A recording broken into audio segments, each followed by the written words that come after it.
Welcome back, folks, to the Get a Grip on Life podcast. Thank you for listening. As always, on today's show, we have Kim Diamond. A little bit of decluttering for you folks coming in hot here. But before we do that, if you're listening to a podcast, most podcast listeners out there think, gosh, I could start a podcast. What would I talk about? Well, you know what? You're probably best to start a podcast on something that you actually know a lot about. So, for example, if you're Kim Diamond, maybe you start the Decluttering podcast. If you're Michael Collican, you start a lighting podcast.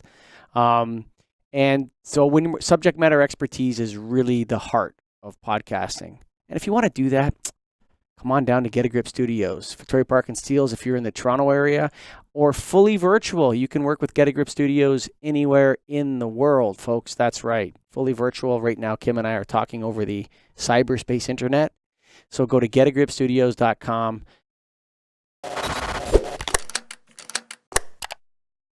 Welcome to the Get a Grip on Life podcast, Kim Diamond. Thanks so much. Glad to be here. It's interesting. This is such a strange problem that people can have. And in fact, it's a psychosis sometimes with some people, right? You have the old, I don't know what is the word I'm looking for, people that just continually pile up old stuff in their homes. What do they call those folks? What's the name? Commonly, people just throw out the term hoarder. Hoarder, right? Yeah, so it's highly misused word. Right. So I don't know if it's offensive or whatever. We're getting to the age of offense. But it's funny because I was talking to someone about this topic the other day, and I said, I'm going to be interviewing this lady who's a specialist in this. And we were talking about this one person we know that's very close to me that has a lot of stuff and very disorganized and everything else. And she's not a hoarder. She's more of a pack rat. Again, it's like there's like this attachment we have to our possessions that's become a little perverse. Am I right about that? Like, worthless stuff that we're just holding on to. Why do we do this? Oh, there's so many reasons why. A very common one is under the umbrella of what's called chronic disorganization. And that can be that's where someone has, for a long period of time, maybe most of their lives, they have struggled with stuff and staying organized. And they've tried so many times to make it better, to declutter, and they just their brains are wired differently, or their physical situation. There's a lot of reasons why they just can't do it. So they give up and think, oh, this is never going to get better. And it does get worse. So a really common cause for that is actually ADHD.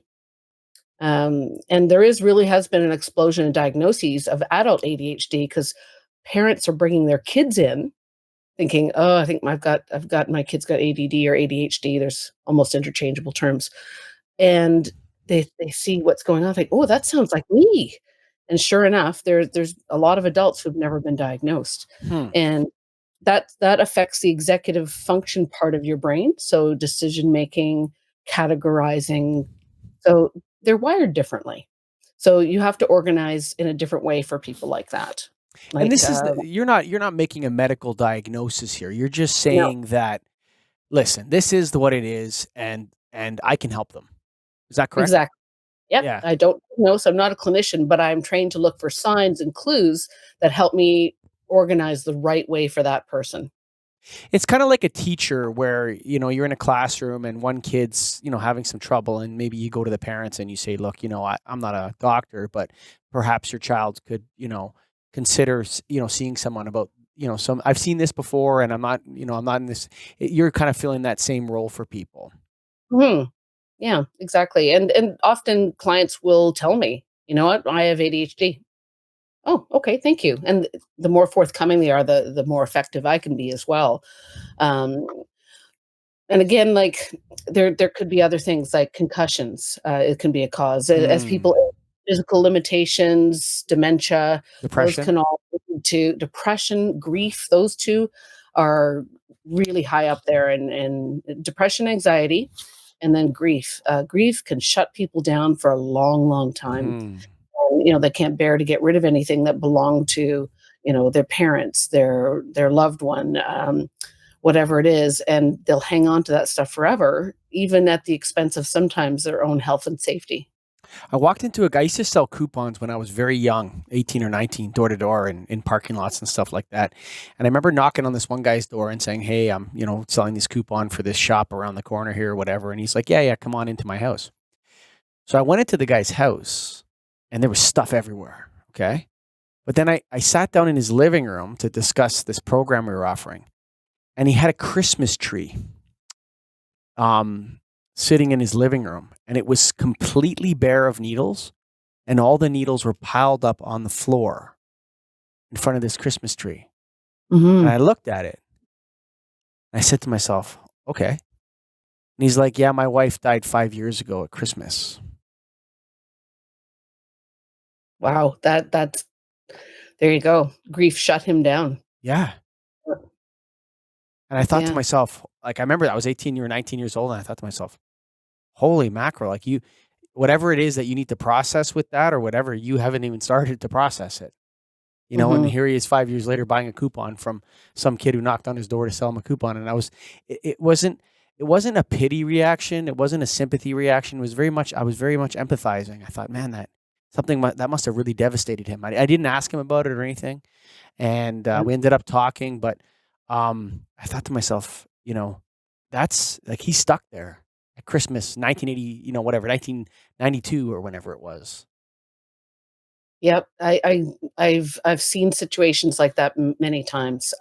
Sometimes it's even someone in their 60s who still hasn't gotten over the death of their parents, their elderly parents, and it's been a while. They just they just can't move on, and their life just stops, and things start to pile up. So Um, you're not a clinician, but you have a lot of interactions with people that are in this. Why are they unable to move on, and why do the symptoms seem to be the accumulation of stuff? I think it's just because you stop making decisions. You stop, you know, taking an active part in your life. You shut down. So stuff still enters your home. You still get mail. Maybe you still get groceries. Um, I've seen people just keep, ordering groceries and they keep being delivered, but they never get used, and they just pile up because they're trying, but they just can't complete the task. Hmm. And it's usually quite complex. Sometimes these people have no one to check on them. Hmm. They're all alone. They've lost whoever was left in their life, or they can become very good at um, "I'll come to you" instead of having, if they know people, having friends come to their house so they can hide it. I've had situations where um, a family discovers that a sibling is living in complete squalor, and they had no idea for the last 20 years because the sibling was always able to go to them. They Hmm. never saw the siblings living environment, and it was pretty bad. It was scary. So many different directions I want to go, but I'm an employer, okay, and I do different things. Like I run, basic training courses for new employees. One of them's an email management course, and email can be a form of digital clutter for people. Okay, but one of the things I noticed over 20 years as an entrepreneur in helping myself and helping others get managed, say 40 to for me 250 emails a day sometimes, right? Sometimes I see them, and one of the things that they do, and this I find this very fascinating, is they want to get organized, so they make a very complicated organization plan. You ever Yes. notice this? Like Yes. they create, like, let's say they want to get a handle on their email inbox. They're like, "Oh, I want to make a whole bunch of folders that there's all these different folders, and I'm going to put all my different emails in all these different folders, and then I'll be organized." And that is way more difficult than, say, just maybe archiving a whole bunch of emails. Yes, because that's sort of everything's really searchable now, so you don't have to do that level of Yes. detail. And that task alone is probably more onerous than just, quickly going through the emails. Yes. So it's over categorizing, it's making it too complicated. And again, I apply this philosophy to a lot of things. Is over organized clutter, it's still clutter. So Yes. you can put it all in those fancy folders, all labeled, but still clutter. Sure. So the decision wasn't made, do I even need to keep this? It's just, oh, let's put it in the folder. Yeah. Yeah. That didn't do anything. It just put it in a different spot. So it's important to keep it simple, keep it effective. I mean, now we have apps that can help filter, junk emails and things like that. So, use things like that, use tools like that to help you. So there's always a better way. There's like a fear of deleting or throwing out that people have to Yes. overcome. Yes. I might need it later. Yes. I found $1 for every time I heard that. I might need this later. And Yeah. even though you can imply a logical statement as well, when's the last time you needed it? And oh, I'm not sure. Probably never. That type of thinking is different from, sort of you and I, sort of more linear thinkers. Um, they're caught up in the what if, and that Fear. paralyzes them. And they're, yeah, fear of something. And I had one client, and her fear of letting go of newspapers, magazines, articles, that kind of thing. Her deep down fear was, that's my intelligence going out the door.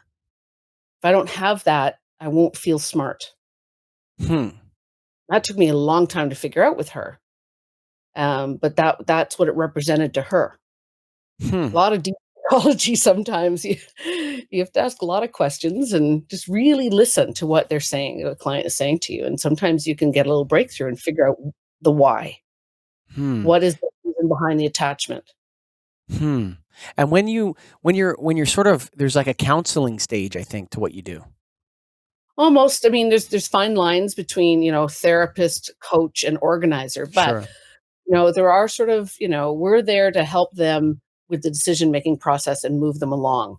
If they need therapy, then they need therapy. And I'm very careful to refer and Sure. say, I think you should talk to a therapist about this. And I can triangulate with that mental health professional and work, three of us together, client, organizer, therapist, and actually make even greater progress. Yeah. So Put some accountability in place between the three, yeah. right? Yeah. Hmm. Interesting. Um, what I wanted to ask you is, as well, when you it's kind of like there's so many different directions, but the codependency that can exist. You know that term codependency? You know what I'm talking about Yes. when I say that? It's kind of one of those terms that people can kind of apply to any dysfunctional intimate relationship, right? Where it's the bad behaviors being reinforced in both directions in a sense, right?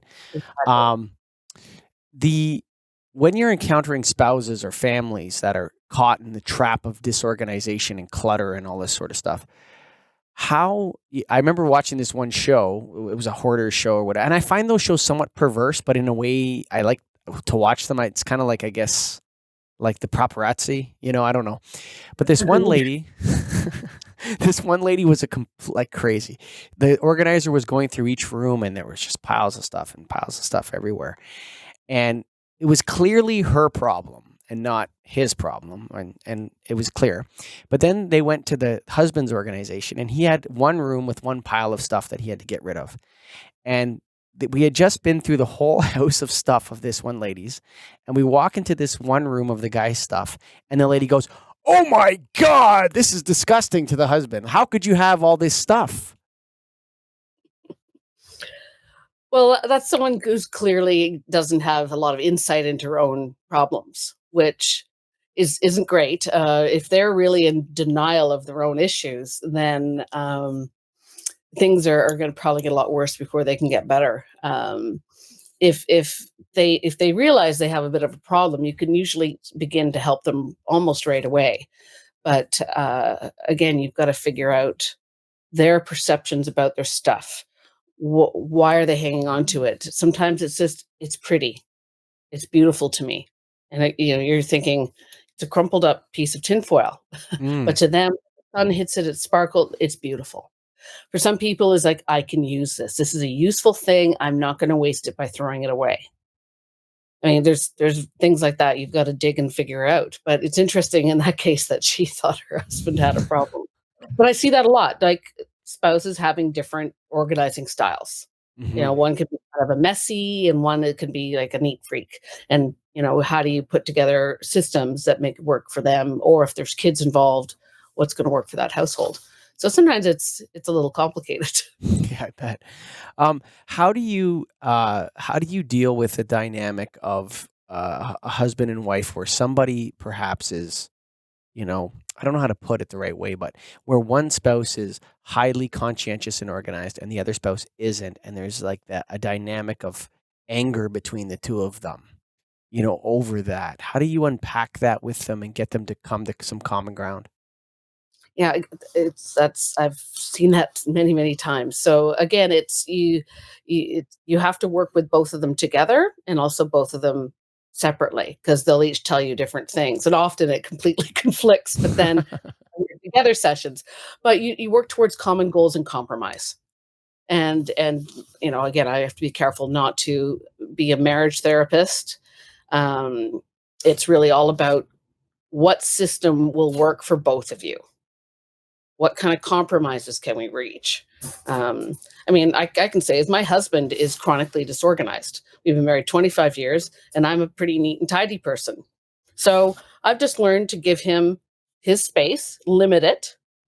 You can do what you want in your space. And if it spills over, like we actually share a long desk in our home office, and I actually taped off a line, and I'm like, that's the line. You cross the line, then it's in my territory. I get to do whatever I want with that item that's sitting there. Okay, worked great. So sometimes there's a bit of live and let live, and other times it's about systems and compromise. I got to tell you a story. So a friend of mine we were sitting around having a couple beers and complaining about our wives. Okay, and so I would say that I'm a B when it comes to organization and neatness. Not an A plus, but I'm a B, solid B, 75%. He's probably like an A plus. Okay. So, and, so he says he has these problems with his wife, and he's like, stuff just builds up. And he's like, I call that a Sandra pile. So I take it all, I put it in a pile, and that's a Sandra pile right there. Now, that's not her real name, but he's like, yeah. So, and then if the pile gets big enough, we sit Sandra down, we say, what are we going to do about the Sandra pile? This is all your stuff, and we're either going to throw it all in the garbage or we're going to process it. What do you want to do now about the Sandra pile? And I thought that's so interesting that, when the outside you look at this couple and they look like the perfect couple, they're totally, in love and everything else. But then when you actually show their home, there's like this difference between levels of organization, and it causes problems. Yes, it does. Well, it's shared living space. It's got to work for everyone. Hmm. And there's a bit of a pick your battles, but little things over time can build up. So it's good to address them, and it's really about communicating and compromising. Mm. I softened. I allow the mess, but as long as it stays over there. Yeah. But I've been called many a time to help clear out a house and get it ready for sale because the couple is divorcing due to one Hmm. complete can't even say that word, incompatibility of their organizing styles. Yeah, You know? what? It's funny how the little things chip away at you. Hmm. You Yep, know, that's and sometimes it's their mountains of stuff that in the relationship. Yeah, I've seen that enough times. It's tragic, and especially if there's children involved, they might be in an unsafe environment. You you know know, what's it's sad. I have 4 kids, and sometimes I'll see it. I have 3 daughters and a son, and I'll see one of my daughters exhibiting a wonderful character trait of my wife that I really admire and love, and I'm very happy about it. And then other times I'll see one of my kids exhibiting one of my bad character traits. And I'll just be like, man, don't go that way. It causes you so much problems in life, you know? well, you all right. Yeah, no, but I mean, we're all humans, right? And we kind of, maybe we're overly sensitive to our own problems or whatever, but there's like a sense in which how much of this organization stuff versus, chaos, how much is it? I guess there's kind of 3 sections to this, and I'm going to go with the first one. How much do you think that some people are genetically predisposed to being organized? Like their conscientiousness comes from their DNA. No, I do think that it's a big part of nature, but some habits can be learned. Hmm. Um, it's funny because whenever at my professional organizing association, I help welcome new members.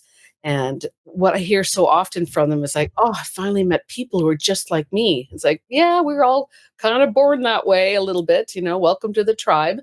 But again, I've helped families like coach and teach children basic organizing habits that I think can be learned if they're practiced.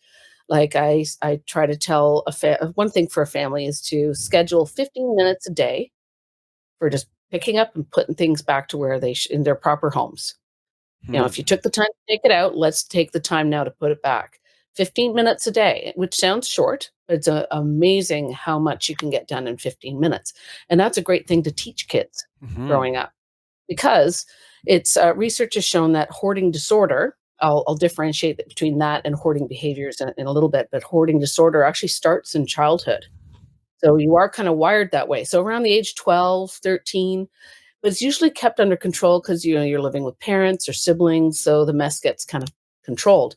When that person then goes off to live on their own, then it can really come into its full reality.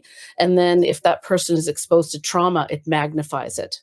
It doesn't cause it. A lot of people think, "Oh, my grandfather lived through the depression. That's why he's a hoarder." Well, a lot of people went through the depression, and they aren't hoarders. It's a brain based condition.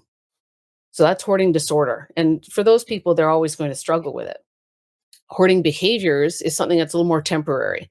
Grief, ADHD, severe ADHD, or you know, depression.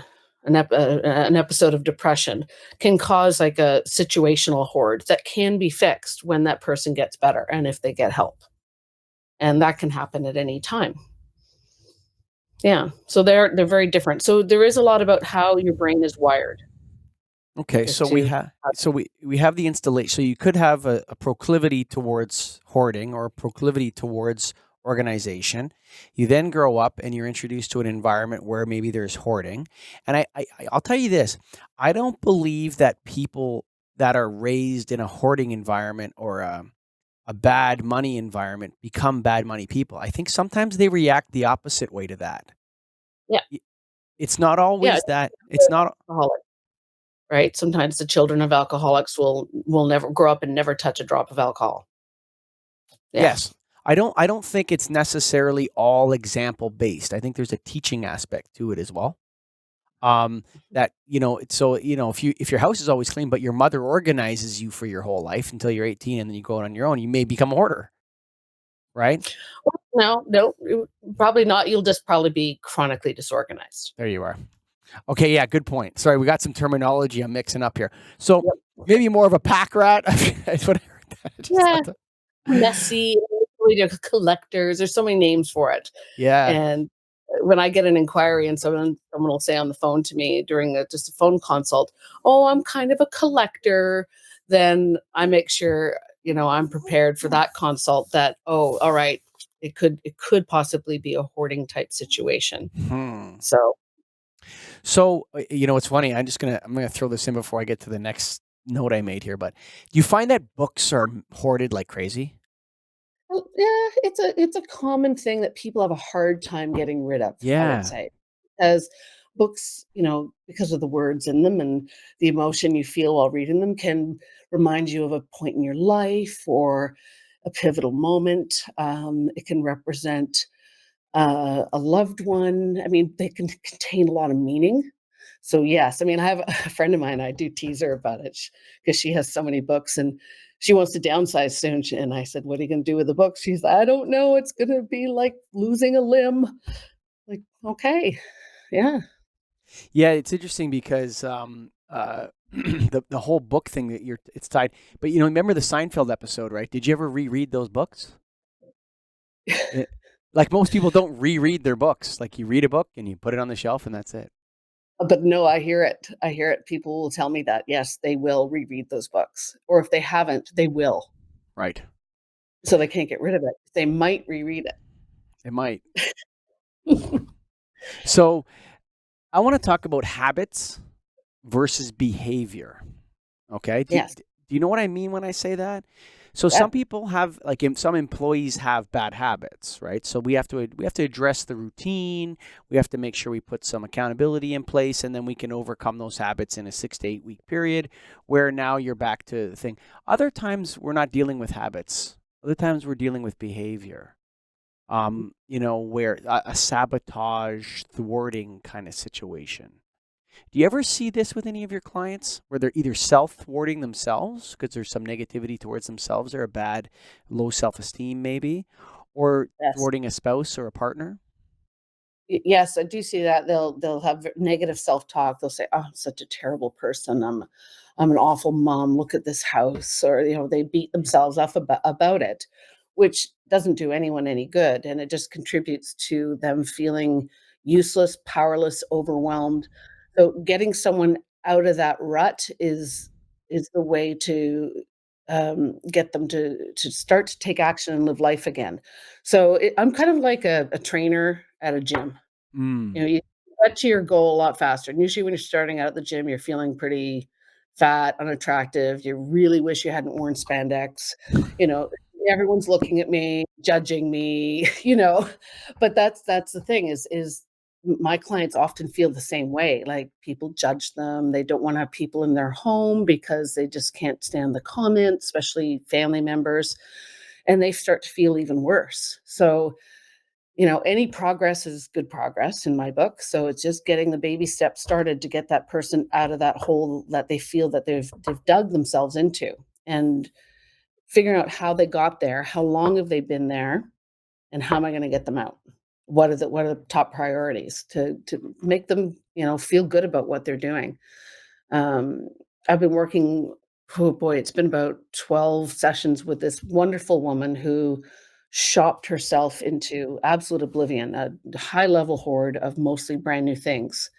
A lot of them in the boxes, never been opened. Hmm. She hasn't been able to sleep in her bedroom for 10 years. She's been on the couch. And we finally got her back in her bed last week. And I mean, we both cried. It was Thank God for wonderful. But that. Yeah. that was the goal is, you know what? I can't I she finally said, "I can't live like this anymore." But her grief and depression had put her in that pit. But now she's officially out. Hmm. It's So, it's interesting. I have a good friend, and I call him the messenger from God. His name is Luke Sellers, and I've done a bunch of podcasts with him, and he really helped me. One of the things he said to me years ago was he said, most people that are in the world of hiring a coach of some kind. Okay, so they have access to financial resources. Okay, so they have the money. Like, you're spending money on new clothes or whatever. So clearly you have access to either credit or cash, or something's coming in that's keeping you afloat, right? Hoarding is or this type of behavior is excuse me, is a symptom of wealth. Only, like, I'm not talking relative wealth in the Western society. What I'm talking about is that most people that live in Canada, the United States, or Britain or France are wealthy in terms of historically, right? You can you can actually accumulate a lot of stuff because you have so much money, right? It's a wealth problem. and it's readily available. Yeah, like only people of privilege could be hoarders in a sense, like historical privilege. Like, if you grew up in the 1890s, not likely you're a hoarder because you probably don't have any clothes to wear, right? If you had any clothes, you'd be wearing them, right? So it's a wealth problem. It's a privilege problem. And so he said to me, so many people at this, I'm a member of a fitness club or whatever, and I went in to see him, and I was having some aches and pains. And I said, gosh, I'm getting a little bit older. I want to sort of be able to crouch down when I'm 50. I want to be able to bend over. And so at least, let's start working out. I hated working out.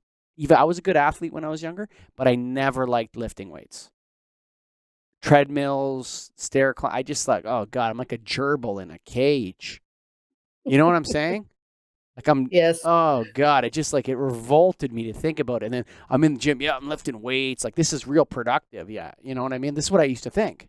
Like, what am I doing this for? This is such a waste of energy. Yeah, that's how I thought about it. It's like, oh God, the last thing I want to do is go do squats.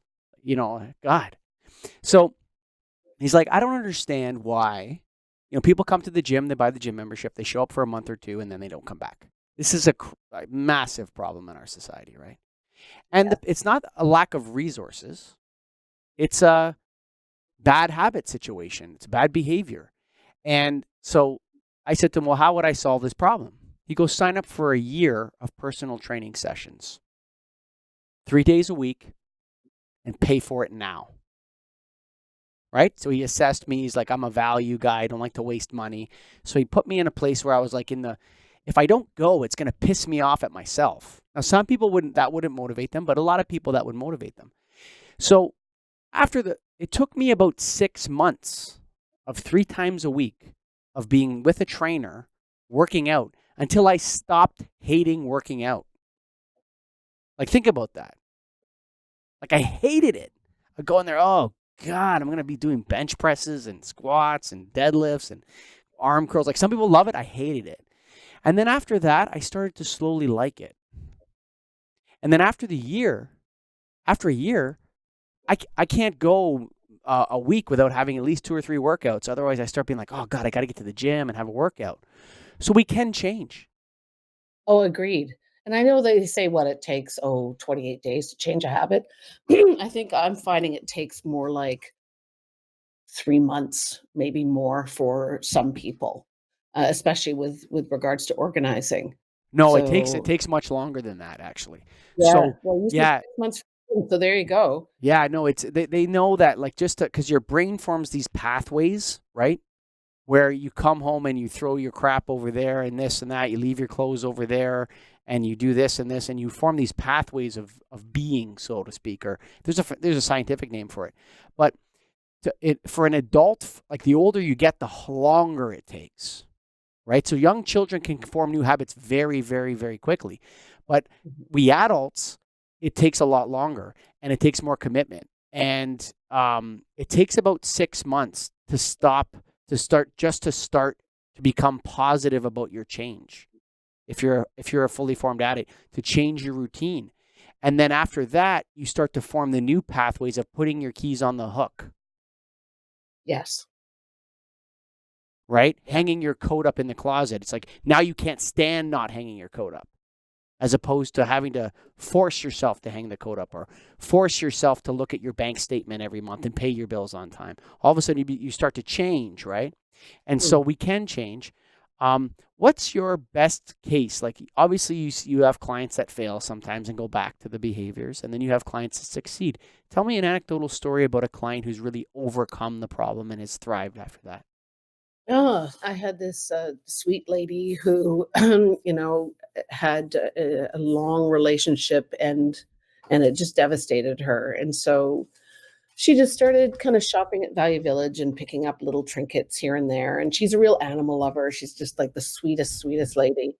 And, she just started buying things, and eventually her apartment was basically full of, like, bookcases, then console tables, then side tables, then stools, then little foot benches, all the way down, tearing down to a tiny pathway, and every surface was covered with, like, porcelain or crystal figurines, and all of that kinda stuff, like 14 years worth. And, she had to move and, called me in a panic saying, "I don't know what to do." And she was of limited means, and, so I had to work with her for it. We had to get more time because it was too many decisions to be made in too short a period of time for her. But, I sort of went with, "We need a better safe environment for you and your dogs." She had 2 little cute little dogs, um, and that mattered to her. So figure out what was the most important thing to her, helped her see the goal at the end of the tunnel. Once we got her moved, she said, I feel free now. I've let go of all that stuff. I mean, she still liked to have it cozy, as she said, with things around her, but it was safe now. And sometimes that's the route you have to take, is more, it's never going to be what you think it should be, but they're happy and they're safe. So that's good enough. And she hasn't looked back. She's been sort of clutter free now for 6 years and is happy. She's happy with her life now. And she was really stuck in a deep hole there, just surrounded by these things that she was literally drowning in. Hmm. Yeah, we don't want the perfect to be the enemy of the good. Yeah, exactly. You know, it's It's and what works for them. yes, it's their life, and I guess you have to just respect their final choices and that sort of stuff. I got an interesting question off the top. Do animal lovers and hoarding go together? No, I did see last year a very it was almost traumatic for me, animal hoarding situation, and that's almost like its own category, and it's No, really no, the most I'm not talking about that that. kind of thing. Oh, okay, just I'm not no, talking about no. the hoarding of animals. I'm not talking about like 70 cats or whatever. I feel like I often see, we all have lives, so interact with our family and friends, and we'll hear stories about, this person's going through a divorce or this person had problems with this and all this sort of stuff. And what I've noticed is that when people are, stressed out to the max, busy like crazy, and, having trouble financially, oftentimes they'll get a dog. And I just feel like, oh, you're drowning. Let's throw you a dog. Yeah, I've seen that, yeah, and it's sometimes a not a pleasant situation, and you see that the animal's not being cared for. Yes. I mean, I don't know if it's necessarily something that goes hand in hand as No? hoarding behaviors and animals. I've worked with people with hoarding behaviors or hoarding disorder that have no pets whatsoever. I've never had any, Hmm. but some have. But when you're seeing an animal that's being neglected, or that's it's yeah, it's not a good situation. I've had to get animals removed before. Hmm. The Yeah. I gotta write that down before I forget.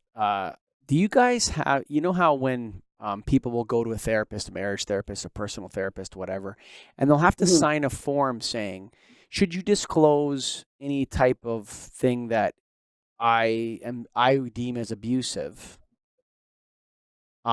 Say for example, whatever, like that the CAS should be involved. I've been in therapy before. I had to sign these things, and it's like, oh, so you can't. It's not totally confidential. It's only confidential if I don't have really bad problems, right?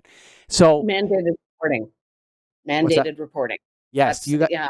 Do you, I am not that. No. oh, okay. Um, I work with an extreme clean company sometimes. He is a mandated reporter. Obviously, sometimes if you connect the your client with social services, then they may be a mandated reporter. Um, I mean, the only time where I've really had that sort of situation where it was severe. I mean, I was working with the family on that, and so the family had to make those types of decisions. Mm-hmm. But no, I'm not obligated to report, or I'm not, I don't have to. It's not a I'm not that type. I don't have that designation. Hmm. So I want to unpack one more little note I wrote down here. I had to get that out of the way because I think that's important for people if they're going to engage your services, whether there's like a confidentiality part of it. So as a employer, I've interviewed, I don't know, many dozens of people for job interviews over the years, over the last 20 years as an entrepreneur.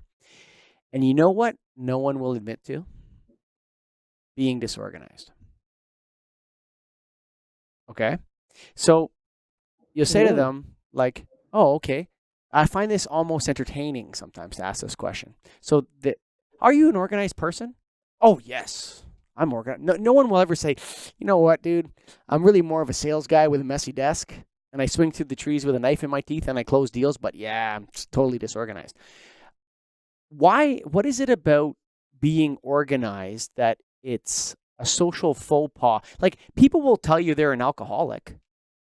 Like you go out for drinks or whatever, and everybody's having a Heineken, and one guy's like, "Yeah, I'll have a Coke Zero," and then, "Oh, sure, you don't want a beer? No, yeah, no, it's not for me." And then they'll come after and say, "I just, I've been in, I'm drink free for 10 years." They have no problem telling you that. Like it'll come up quite a bit in conversation if you get to know someone even a little bit. They'll kind of disclose that, but people don't want to admit that they're disorganized. Why is that?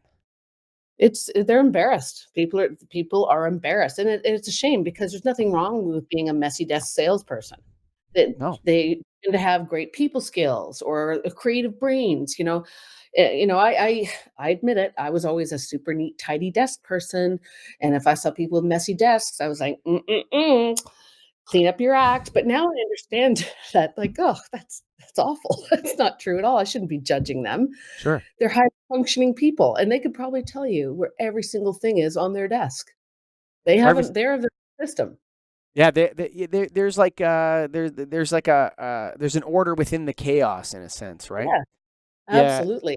I mean, if it starts to affect their work performance, then it's an issue. Maybe they just need some habits and structure. But for a lot of people, function completely fine that way. Like, again, I'll go back to adults with ADHD. I mean, it can be a real superpower for some people. They can multitask. They think outside the box. All these sort of things. But usually, they're not very good with handling paper.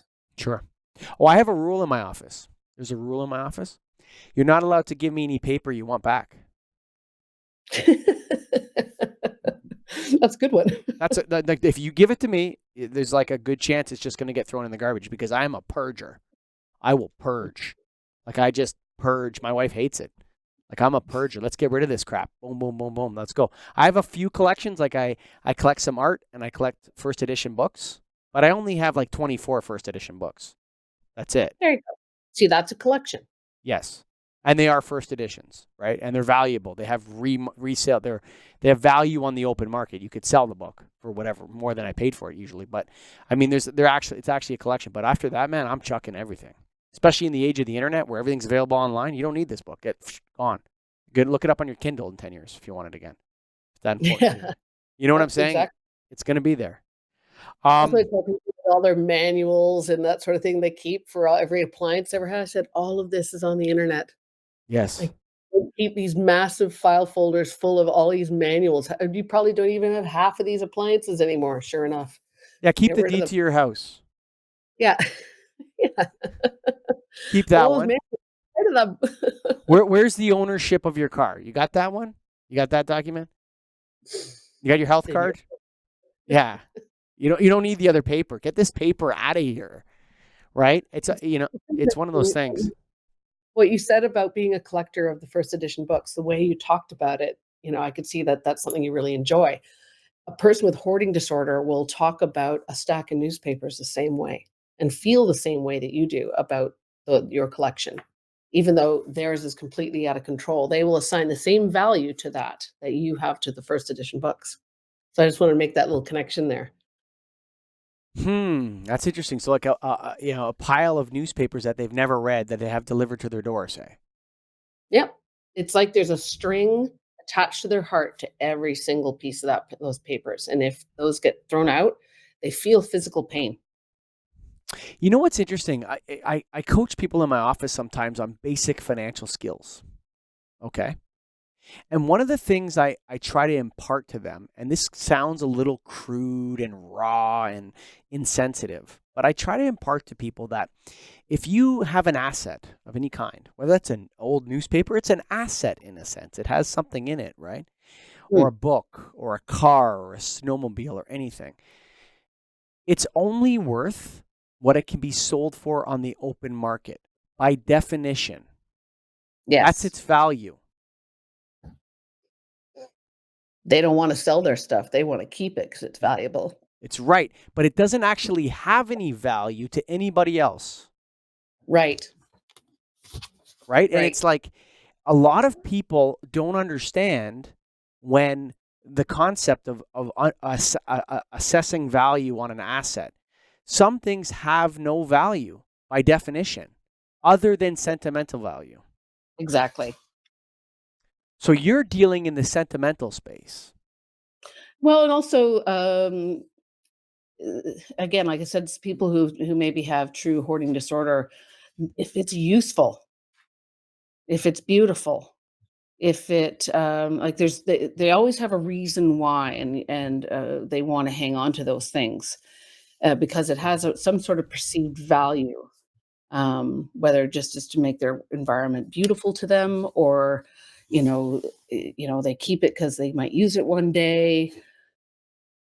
Got to ask a lot of questions. Hmm. Yeah, it's the issue of value and sentimentality And it's like, for me, I wouldn't be good at your job because I would be like, dude, this is worthless, man. This is absolutely worthless. Yeah. But people with hoarding disorder are often the smartest person in the room.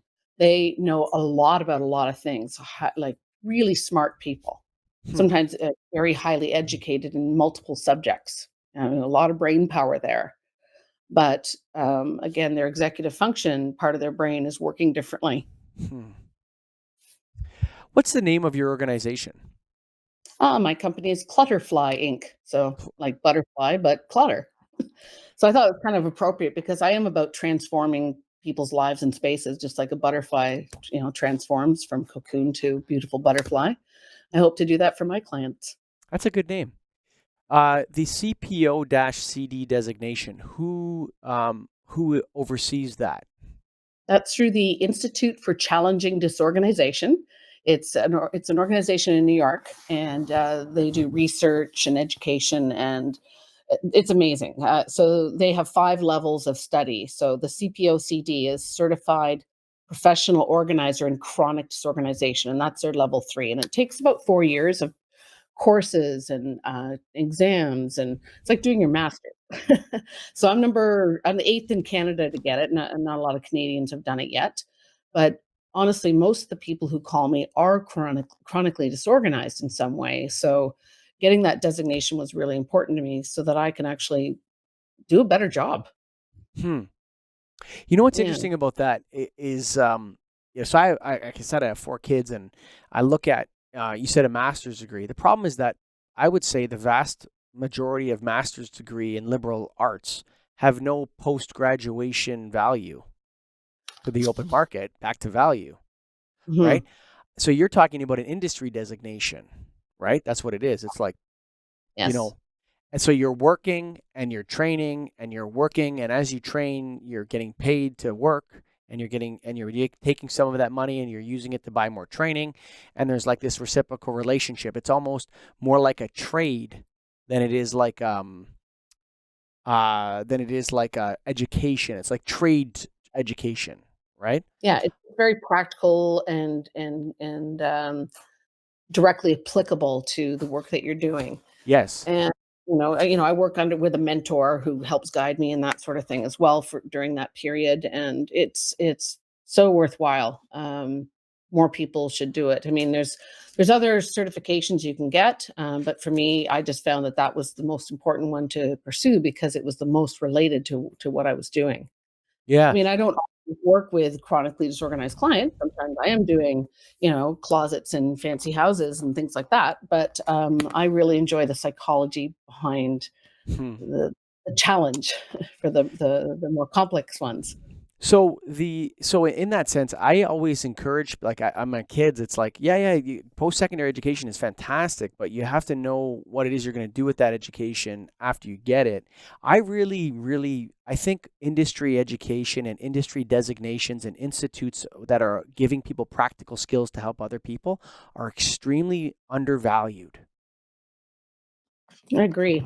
Yeah, I mean, you don't need these sort of general, broad areas of study. The more specific, the better, really. But again, Hmm. I have a daughter who just graduated from university, and she's trying to figure out what she wants to do with her life, but she's almost paralyzed by choice. There's so much Yes, out there. yes. So there's a bit of that too. Yeah, it's funny because I'm not criticizing this stuff. Like, I studied English lit and classical mythology when I was in university. I mean, I obviously, I'm a good writer or whatever, wrote lots of essays and all that, but there was no practical application of that knowledge other than teaching, it's a fantastic profession to get into. But I really like the idea of, okay, you're going to help people get organized. Here's your steps to becoming a certified designated organizer. And when you get to this level, it gets harder and harder as you go up. And when you get to this level, you hang out and you get a special handshake and whatever it is that. You get the code words. Yeah. Yeah. So I think that's wonderful, and I think, if you're a conscientious person and you're very organized and you're not sure what you're going to do, like my wife is interested. 3 years ago she said, I'm going to go back to school and become a jewelry appraiser and gemologist. And I thought, oh, okay, you do that. Let's see if that happens. She actually did it. She graduated and now she's got a job. Oh, So, great. but the skills she learned were directly applicable in the real world. Yeah. And that's why I say to people is if you're going to hire a professional, no matter what, but I will use professional organizer here as example, ask them, what training do you have? What courses have you taken? Do you have any certifications? Also important, are you insured? So anyone can Mm, hang up a photo and say, oh, I'm an organizer. It's not about tidying up and putting things in pretty baskets. It's about systems. It's about mm. people. It's not just, just making it look nice. I'll do that for people, but the system has to be in place first. Is there a digital element to all this? You mean like digital organizing, that kind of Yeah, thing? like Or I think a lot. So, for example, I interviewed another fellow. I don't know if it was for the podcast or if he just wanted me to interview him for professionally. But what he did was he was creating a system for when people die to handle all of their online profiles.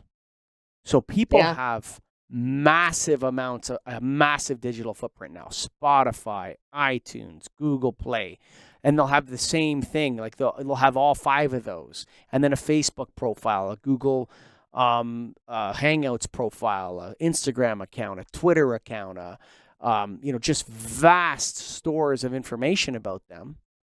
And Mhm. it's totally chaotic right now. Yeah. That's actually a great point. Not a lot of people think about that.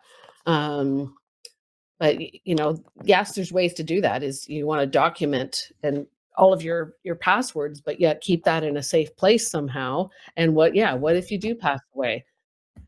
Is that list going to be current when Yeah. you die? They're going to have the wrong password.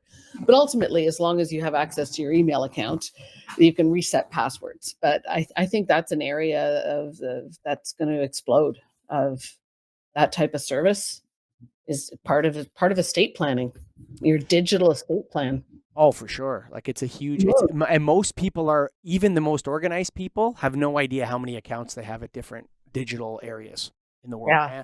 Multiple Amazon accounts, eBay accounts, like and a lot of these are linked to payment processing and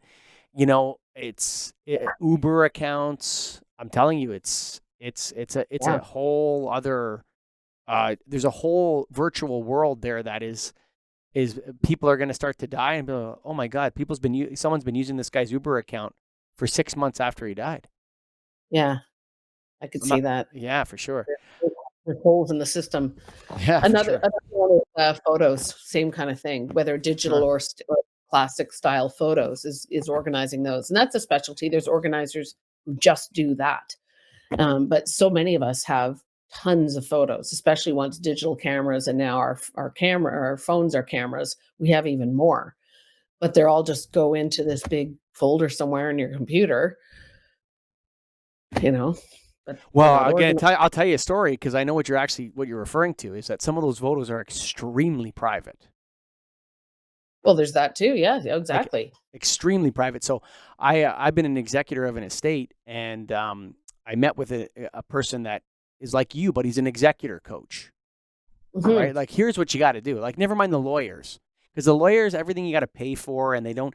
Oh, what are your instructions? What are your instructions? It's not like here's how you be an executor, right? So this guy Right. brought this guy in, and he's like, okay, the first thing you have to do is you have to secure all of the person's private stuff, right? Now, like, what are Yeah. you talking about? I'm like, what are you talking about? He's like, the person asked you to be their executor because they're trusting you with their private stuff. I'm like, what are you talking about? He's like, okay, I'm going to tell you a story. So he told me a story when he was an executor for his grandmother, and he ended up going in, and he had the keys, and he unlocked the door to the apartment. He went in, and he was going through the stuff, and there's china and this and that, and all of a sudden he comes upon this box of all these naked pictures of his grandmother.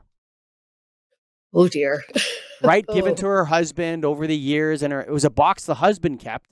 The grandmother put away, obviously neatly put away, meant to destroy or do something with, but then fell ill, got sick, and died. And there's that box there, right? So he takes the box. He's like, "Oh my goodness," right? And it's like the executor, he destroyed them because he felt like that was the only thing he could do. But imagine if yeah. he's like, "Yeah, come in and take whatever you want from grandma. I've already got rid of all the valuable stuff, and can't take this, but you can take the clothes or take the stuff that's not worth it." I mean, and then next thing you know, somebody that shouldn't have those pictures, or the grandmother would never want to see them or wouldn't trust to deal with correctly.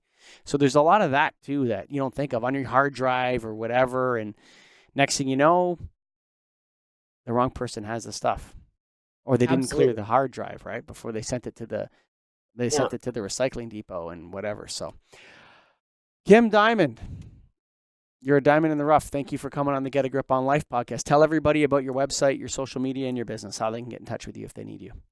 Sure. So my website is clutterflyinc.com. And if you search for Clutterfly on Instagram and Facebook, I'm also there. I've got a very active page, especially on Facebook, with tips I put out every day. I'm based in Toronto and I serve most of the GTA, but I will go farther for more specialized or complex cases. And my phone number is 416 892 5919. Luckily, we don't have a lot of trolls on this show, so hopefully it won't blow up with the wrong kind of people. It's out there. It's out there now. Folks, if you're listening to this and you enjoyed it, first of all, I'm very grateful from my heart. Thank you for listening. And I really enjoyed the conversation with Kim. And that's why I do it, because quite frankly, there's something about saying, hey, we're going to record this conversation. It's going to be meaningful and we're going to put it out to the public because we think people will be able to use it. And that's why I do the life show. It's a wonderful time to spend with people like Kim, who are sharing their profession and their knowledge and their wisdom that they've built up in their career.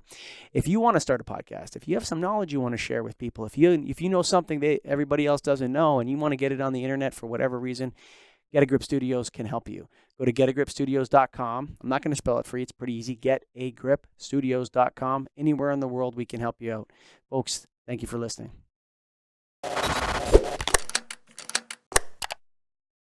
Yes. Hold on one second. I have a dog barking. Chill out, puppy. It's okay. It's yeah. fun. Hey, buddy. Take it easy. We're all here. That's Lola, and I think she senses a toy is somewhere around here. No. Oh my Lola. God, my dog also remembers where things aren't. Yeah, she does. And he's a bulldog, and he'll bark at the closet for 15 minutes. It's like, I didn't hide your ball there, but I guess I'll find you a ball. That's what it is. Bulldog. Hey, puppy. Lola, out you go. Nope. Oh yeah. Why? We had a dog remember that dog lady on the podcast? She was awesome.